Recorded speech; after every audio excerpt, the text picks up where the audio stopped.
Good morning. How was the night? I want to believe you have a lovely night rest. Yeah. The question continues. Who are you? Who are you? And the question signifies identity. Knowing who you are makes your life meaningful. Now, when your life becomes productive, is you fulfilling your purpose. So your purpose is in line with the productivity of your life. Now, how many of you have ever been pay a visit to somebody before, and the moment you knock the door and the rest and what you hear is, who is there? And the response you are supposed to give is not, it is me. No, you say, I am Joel. I am your name. That shows you know who you are. Have you ever called somebody before and the response you hear is, who is this? You're like, what? Yes. The question looks annoying, isn't it? But it's not. It can only be annoying to you because you failed to know who you are. When somebody calls you or you call somebody and the response you are getting is, who is this? It's very simple. I am Joel. I am your name. And looking at it very well, your identity is who you are. Your identity is who you are.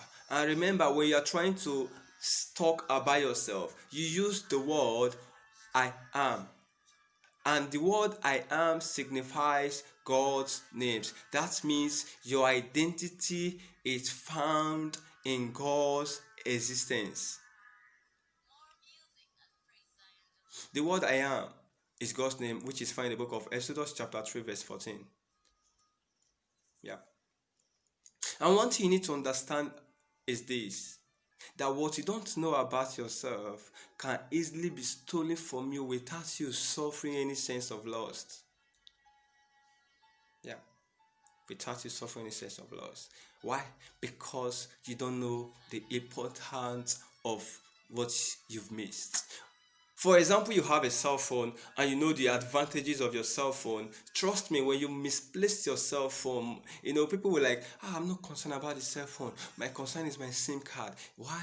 Because you know the essence and the importance of that SIM card. But when you don't know the importance and the essence of it, you feel less concerned. And you need to understand again that failure to fulfill your purpose here on earth, millions of souls are going to die. Yes. And you may want to ask, what do I mean by that? Yes, because these souls are tied to your existence, they are tied to your life. And failure to live a meaningful and a productive life, they will die. What is your purpose? Who are you? What is your purpose? What is your purpose? And you need to understand that when the purpose of a thing is not known, excuse becomes inevitable. Yeah. What is your purpose? Now let's look at it from the dictionary perspective. Okay? Dictionary, the word of dictionary says here that from the definition of dictionary, it says purpose is a result that is desired. The first one says purpose is a result that is desired. But I like the second one better because the second point says the reason for which something is done, or the reason it is done in a particular way. The reason it is done in a particular way. Yeah.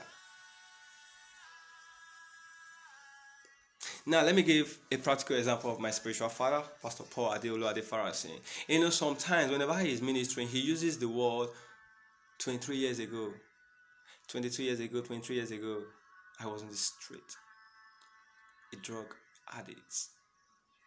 But today, he has saved lives. He has saved millions of souls, millions of lives through his ministry. Yeah, through his ministry. What is your purpose? That the Geo of the Redeemed Church, the same thing. That Bishop David Oyedepo of Winners, the same thing. What is your purpose? What are you doing with your purpose? Another example I want to give again is you having a Mercedes-Benz car 2020 model, right? And the car is due for servicing. I want to believe you won't take that car to Toyota outlet or Toyota company for servicing. No, you take the car where to Mercedes-Benz company. Why? Because they are the manufacturer of the vehicle. Yeah. What you create, you name. Yeah. What you create, you name. Yeah. Who is your creator? If you think you are strongly with your identity, you are strongly with who you are, go back to your creator. Bible says something in the book of Jeremiah chapter 1 verse 5. I would want us to read that so I can give you some insight. So permit me to take my Bible while we open our Bible to the book of Jeremiah chapter 1 verse 5. There's something I just want to highlight from that passage, which I believe is going to be very, very useful for you. Okay, it's going to be very, very useful for you because that is where the word identity starts from. Okay, now verse 5 says, he said, before I formed thee in the belly, I knew thee. And remember, the word I knew is the past tense of know. Before I formed thee in the belly, I knew thee. I continue. And he said, before thou camest forth out of the womb, I sanctified thee, and or I ordained thee a prophet unto the nation. He's talking to Jeremiah. I sanctified thee, and I ordained thee a prophet unto the nation. My question is, before your father met your mother, before they thought of having you or coming together, before they thought of meeting and mom became pregnancy, God has already knew you. He has already predestined you.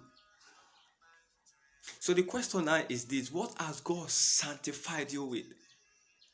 And what has God ordained you with unto this nation? Yeah. What has God sanctified you with? And what has God ordained you with? And you need to understand that whatever Christ is, you are. So if you're having difficulties, go back to your creator. He's your manufacturer. Yeah, it's your manufacturer. Go back to him.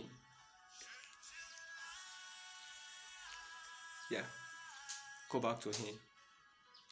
And there's something you also need to understand. If you think, how do I go back to God? Yeah, you should go back to God. Or how will I even know who I am? Yes, there are some prayer points that you need to pray, which is, Lord, who am I? Lord, reveal to me who I am. And it is in the place of that prayer you're going to know yourself, which we know as identity. Yeah. Now the next prayer point should be, Lord, why am I here? That is the question of purpose. Yeah. Pray this prayer point. Trust me, you'll get to know who you are. He said, I know my sheep, and my sheep knows me. When the shepherd calls the sheep, they answers. When the sheep hears the voice of the shepherd, they know. And you need to build what we call a relationship with God, because it is in the place of your personal relationship that God tends to unveil a lot of things about your life, about your existence to you. Don't take this for granted. Don't take it for granted. Don't. Now, looking at the book of Ecclesiastes 12, yes, Ecclesiastes 11 verse 9. Let me read something where he talks about the youth. Okay, now Ecclesiastes 11 verse 9, it says, rejoice, O young man, in thy youth, and let thy heart cheer thee in the days of thy youth, and walk in the ways of thine heart, and in the sight of thine eye. But know thou that for all these things God will bring thee into judgment. How you spent your life here on earth, you will give account of it. Do not take it for granted. Yeah, you will give account of it. Bible says, redeeming the days, redeeming the time, because the days are evil. The time is short. Start acting according to what God wants you to do. Stop saying it is not yet time. It is time. Yeah, it is time. And now is the time. Let me read from verse 12 verse 1. He said, remember now thy creator in the days of thy youth, why the evil days come not, nor the years draw nigh, when thou shalt say, I have no pleasure in them. Thank you very much for your precious time. I really appreciate. I don't take this for granted. So kindly like this video, share this video,